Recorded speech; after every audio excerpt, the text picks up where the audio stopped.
What's up, guys? It's your boy NECA, noboxdamage, and today we're going to be looking at the pros and cons of collecting Funko Pops and NECA action figures. I do ask if you like this video, you enjoy the content, please consider subscribing to the channel. Don't forget to drop a like and, drop a comment down below. Get at your boy. I'm on the hunt. I heard they dropped some new pops. I need a change and I need a man box. No box damage. No. Alright guys, so let's start off with some things that they have in common, pro-wise. So let's just say price point. One of the things that make Funko so popular that they're extremely affordable. A lot of people can afford to get these things. There's a lot of things out there that people like.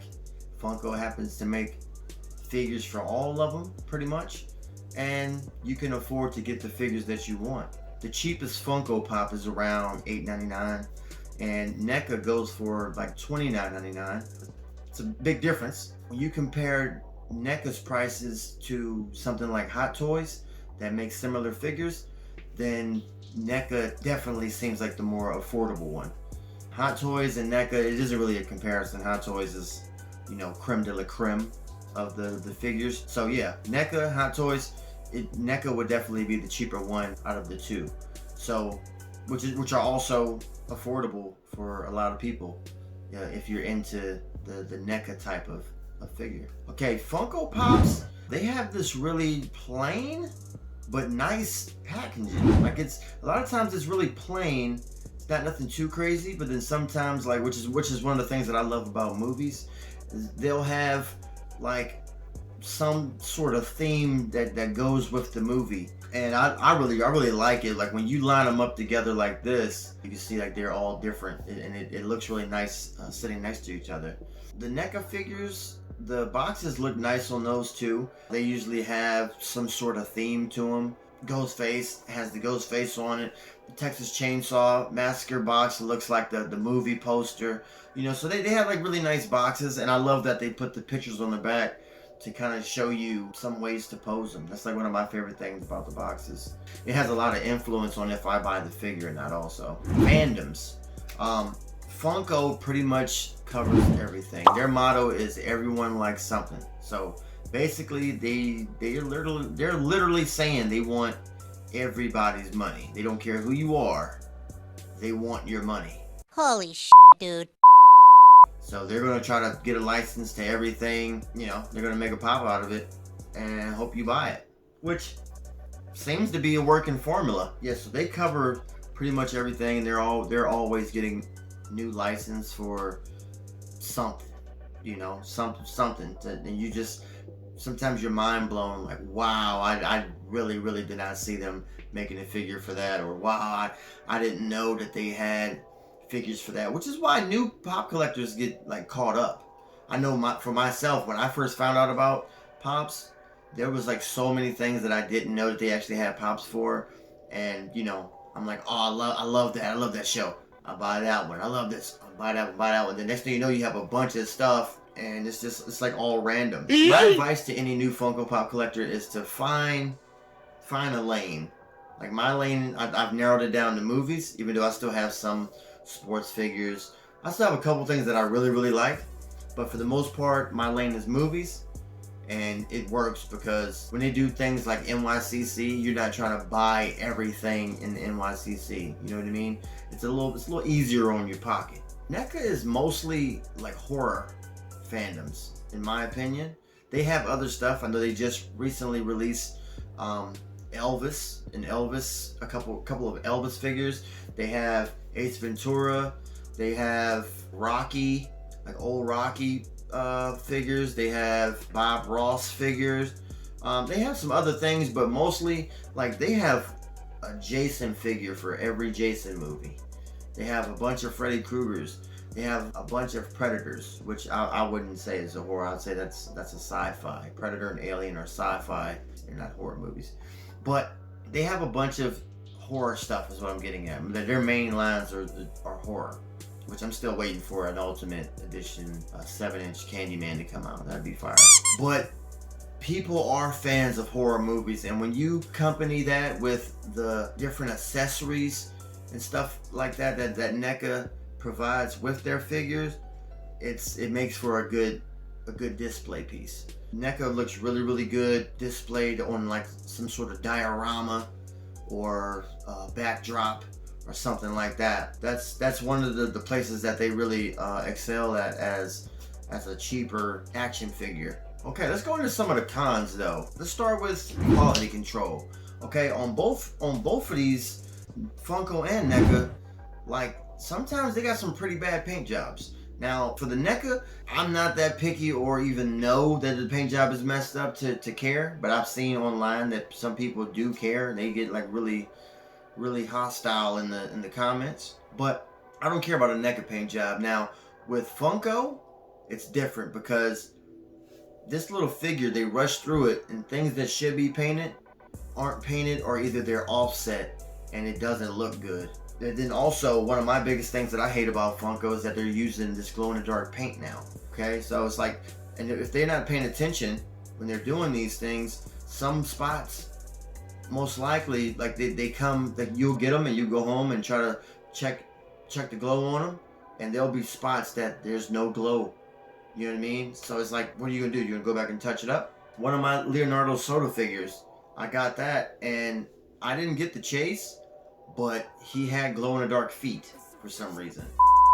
So it's like they were taking, they made a bunch of them glow-in-the-dark, and they just put them together to make chases, and somehow a couple of the chase feet got mixed in with the regular feet. I mean, I guess you're making a lot of stuff, and people just have off days at work sometimes, but it's an issue. It is an issue. Now on the other hand, with NECA, aside from the paint, I've seen tons and tons of photos online of people having broken stuff, whether it's broken joints in the legs, hands breaking off. I know I've had an incident where I broke the Jason's machete. It's a super thin piece, but you know, me trying to put it in his hand, the machete snapped.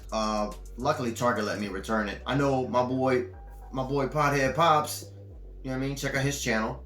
Put that up here. Check out his channel. He's got merch out. Shout out to Pothead Pops. But he's got a couple NECA videos, and honestly, I love watching his NECA videos because I know he's going to break something in those videos. He, like, you know, so far he hasn't let me down. He's broken some stuff in his videos. So, I mean, like I said, I haven't had that issue very often, but my boy Pothead Pops, he quick to snap something. You know what I mean? So yeah, shout out to Pothead Pops, man. I'm loving his shirt. Anyways, yeah, man, so quality control, I mean, I don't know. I'm just like super careful with my NECA figures a lot of times. Like some stuff will feel pretty good. Like you're not afraid of it breaking. But then other things, you're just like, oh man, if I break this, I have no idea what I'm gonna do. I hope I can glue it back. I mean, just the fact that you spent $30 on something. I've seen where people, as soon as they take it out the package, they go to like pose it and a leg snaps or something. You know what I mean? Like that's just not cool. I don't care who you are. You know what I mean? Disclaimer: this is all preference. This is all just how I feel about Funko and NECA. But don't nobody want the figure's leg to just fall off as soon as you take it out. You know what I mean? Especially when you spent $30 on it. Cheaper instead of buying Hot Toys, but still $30. I mean, you can get you like 3 Funko Pops with that. You know what I mean? So just keep that in mind. Another thing that's like a con, and this is more on Funko, is cash grabs. And by cash grabs, I mean repaints. They'll take a figure and just change the color. They'll make it glow in the dark, metallic painted, flock it. They'll have the regular paint, or either they'll take something like Sour Patch Kids, and it's literally the same mold. I think the difference is on one mold, the right hand is up, and on the other mold, the left hand is up. But it's still basically the same mold. They just like flipped it. But yeah, so repaints is a big con. It kind of takes away from the value of something. Like if they release something one time, and then they come out with, after a while, they come out with another one that's just a different color, but now he's a Funko Shop exclusive. So now the one that you had that had some pretty nice value on it is no longer worth what it was, because this one then came out and took over, and all because he got a different color shirt. Yeah, I mean, it's not cool. NECA does this thing where, like with the turtles, they released all of them in singles. Then they came out with 2-packs. Actually, I think when they first came out, it was a 4-pack for like SDCC or something. You know, and it's so crazy that they keep releasing them in these different ways, and they're still so hard to find. It's just really, really crazy to me. Another thing is their distribution, because I've seen pictures where Walmart will have so many of the NECA Ninja Turtles, and then my Walmart will either only get like 3 or they won't get any at all. You know, so it's like they don't say, okay, we're sending 50 to this Walmart, 50 to this Walmart, 50 to this Walmart. Like, I don't understand how one Walmart gets 50 and then another Walmart gets 2 or 1. Maybe they go by the analytics of if people really buy their product there. So it's like, if they don't really buy it there, like, it's not really worth it. Let's send it over here where we can make the money. I get that. But how do you get analytics on what gets bought if you don't send any? You know what I mean? Like, there's always a Pennywise in there, right? But maybe some people don't like Pennywise. But, you know, everybody loves Ninja Turtles, so Ninja Turtles, that's not a horror movie. You know what I mean? Pennywise is a horror movie. I know plenty of people that don't like horror stuff. They just don't like it. Ninja Turtles isn't a horror movie. So by you going off the analytics of people over at this Walmart don't really buy NECA stuff, when all you send is horror, to decide whether you're going to send Ninja Turtles or not, it makes no sense. You know what I mean? So the distribution on that is crazy. And I know, like, Walmart, they don't send them to Walmart. They have the NECA distributors that come in and stock the stuff themselves. I mean, I don't know what, like, those guys process on if they should stock any there or not. I mean, maybe it does go back to Walmart because, you know, Walmart essentially has to pay for these things for them to give them to them, and then they can, you know, they're not going to front them 50 Ninja Turtles and then Walmart turn around and be like, nah, man, you know what, we didn't even want them. I don't know why you left them here. You know what I mean? So I don't know how that works, but somebody need to figure it out because it's not cool. All right, so now that we got all the negativity out we flushed it out. Now that we got all that out the way, let's talk about some of like some of the pros of each one. So Funko is one of the awesome things about Funko, and why a lot of people gravitate towards it is because some of them hold value. Some of them hold really good value. A lot of the older stuff, which is, you know, it goes off rarity. Going back to what I just said about NECA, it's not really rare. Like, you can't find them, but they're not rare at the same time. You know what I mean? Like, they're all over eBay because everybody's trying to sell them. The people that do find them, they're all over eBay, and they keep, like I said, they release them singles, doubles, and in a 4-pack. So there's tons of turtles out there, but they just like, people just buying them up and just selling them for crazy prices. So nobody really wants to pay that price for them. They just rather just wait and let them release them again because they know they will. But with Funko, you have things like exclusives. So a Hot Topic exclusive, you're only going to find it at Hot Topic. You're not going to see it at all these other places that sell Funko. So that kind of puts a rarity onto it, even though there's tons of Hot Topics. But still, in your area, you know, I think in my area we have like 2 Hot Topics. So if it sells out of both of those Hot Topics, nobody in my area is going to get it. Is going to be able to get one unless somebody bought a couple, which they do, and then they sell that to them. You know, so rarity, limited to 1,000 pieces. You know, people love that stuff. The fact that when things are hard to find, then it's a lot easier to place a value on them. You know what I mean? Supply and demand, and just the rarity of it makes the value.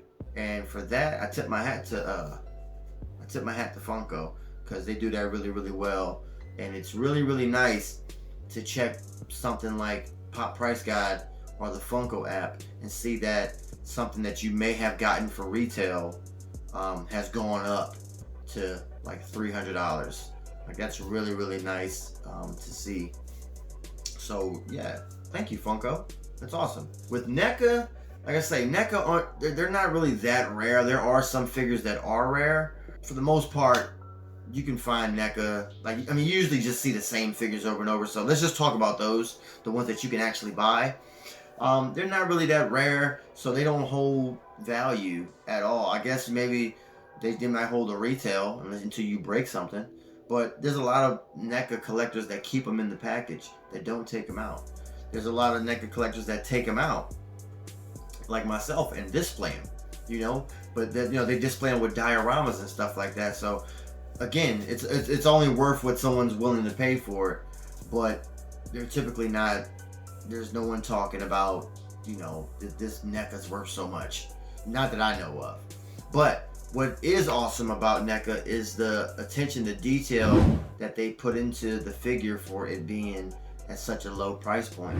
Because the only way that detail gets better is if you get something like a Hot Toys that, you know, you typically runs like between what, $200 to $700 or something like that. I'm not sure. I know they also have Interbay, that, you know, the Michael Jordans, the Bruce Lee figures, the Jokers, you know, those are really fire figures, and, you know, they're super expensive. For NECA being priced at what it is, their attention to detail is really nice.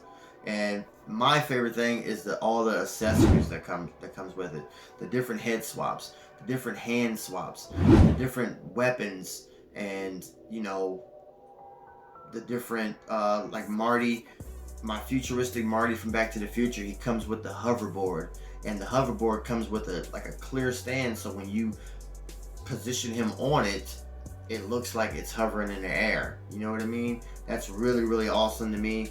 And I really, that's one of the things that really turned me on to NECA, was the fact that they have all the different accessories, so you can always change up the poses, and, you know, just kind of keep it fresh for you as a collector. Because, you know, you might show your collection off to some people, but ultimately you're the one that looks at it every day, and you definitely want it to be something that you enjoy looking at. All right, guys, so that's it. That's my take on it. Let me know in the comments down below. Are you Team Funko or are you Team NECA? Or are you in the middle like me? Because I do collect both. I do enjoy both. This is just my opinion on what I think are the good things of Funko, what are the good things of NECA, and what are also the cons of them both. So just drop down in the comments. Let me know what you think. What do you like about Funko? What do you dislike about Funko or NECA, vice versa? Just reminder to everyone, I have a Patreon account now. Trying to get that going so we can start using some of that support to create some better content videos. As far as, like, I'm really glad that Comic-Cons aren't going on right now, because we have this time to get the Patreon rolling. So when that does happen, then we can, you know, I could take trips out to these different places, ECC, NYCC, and get some good footage for you guys out there. You know what I mean? Maybe even get into a Funko lottery and be able to take them Con Pops and do a giveaway to my Patreon members on there. So just, you know, check it out. Look at the tiers. Let me know what you would want in the tiers. Let me know if it seems fair, if it's not fair. You know, let me know. Also, one of my other ideas is to, at some point, I want to do a mystery box. Just another way to support these small businesses that I do videos on. I'll do a mystery box. I'll go to these small businesses and I will get things to put in this mystery box. It'll be a guaranteed value box. I'll get things to put into there, and then, you know, that way these small businesses get supported, and you guys get some awesome stuff, hand-picked by me. You know, so yeah, check out the Patreon, check out the merch shop. Check out my boy Pothead Pops. All that stuff is linked below. Drop a like on the video, and I'm gonna catch y'all next time, man. Don't forget, box damage matters, bro. Oh yeah, hit me up for logo design. Anybody need a new logo or something?